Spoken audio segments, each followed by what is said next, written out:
of the knowledge of good and evil. A river watering the garden flowed from Eden. From there it was separated into 4 headwaters. The name of the first is the Pishon. It winds through the entire land of Havilah, where there is gold. The gold of that land is good. Aromatic resin and onyx are also there. The name of the second river is the Gihon. It winds through the entire land of Cush. The name of the third river is the Tigris. It runs along the east side of Ashur. And the fourth river is the Euphrates. The Lord God took the man and put him in the Garden of Eden to work it and take care of it. And the Lord God commanded the man, "You are free to eat from any tree in the garden, but you must not eat from the tree of the knowledge of good and evil. For when you eat from it, you will certainly die." The Lord God said, "It is not good for the man to be alone. I will make a helper suitable for him." Now the Lord God had formed out of the ground all the wild animals and all the birds in the sky. He brought them to the man to see what he would name them. And whatever the man called each living creature, that was its name. So the man gave names to all the livestock, the birds in the sky, and all the wild animals.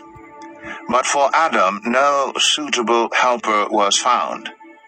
So the Lord God caused the man to fall into a deep sleep, and while he was sleeping, he took one of the man's ribs and then closed up the place with flesh.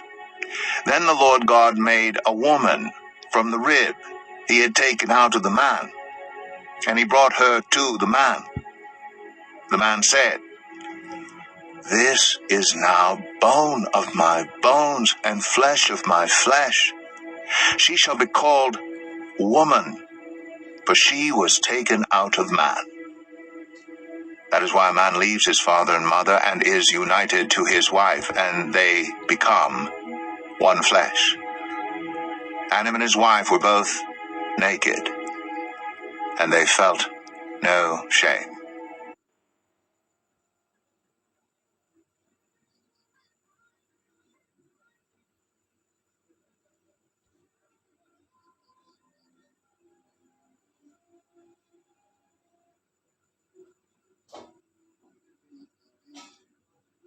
Genesis 3.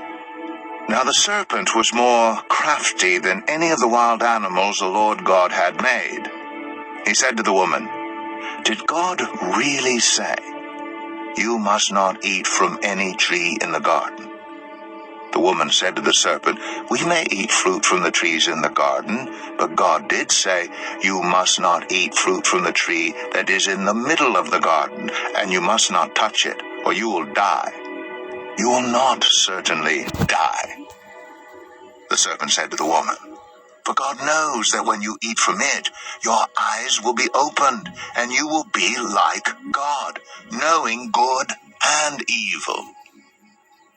When the woman saw that the fruit of the tree was good for food, and pleasing to the eye, and also desirable for gaining wisdom, she took some and ate it. She also gave some to her husband who was with her, and he ate it. Then the eyes of both of them were opened, and they realized they were naked. So they sewed fig leaves together and made coverings for themselves. Then the man and his wife heard the sound of the Lord God as he was walking in the garden in the cool of the day, and they hid from the Lord God among the trees of the garden. But the Lord God called to the man, "Where are you?" He answered, "I heard you in the garden, and I was afraid because I was naked, so I hid." And he said, "Who told you that you were naked? Have you eaten from the tree that I commanded you not to eat from?" The man said, "The woman you put here with me, she gave me some fruit from the tree, and I ate it." Then the Lord God said to the woman, "What is this you have done?" The woman said, "The serpent deceived me, and I ate." So the Lord God said to the serpent, "Because you have done this, cursed are you above all livestock and all wild animals. You will crawl on your belly, and you will eat dust all the days of your life.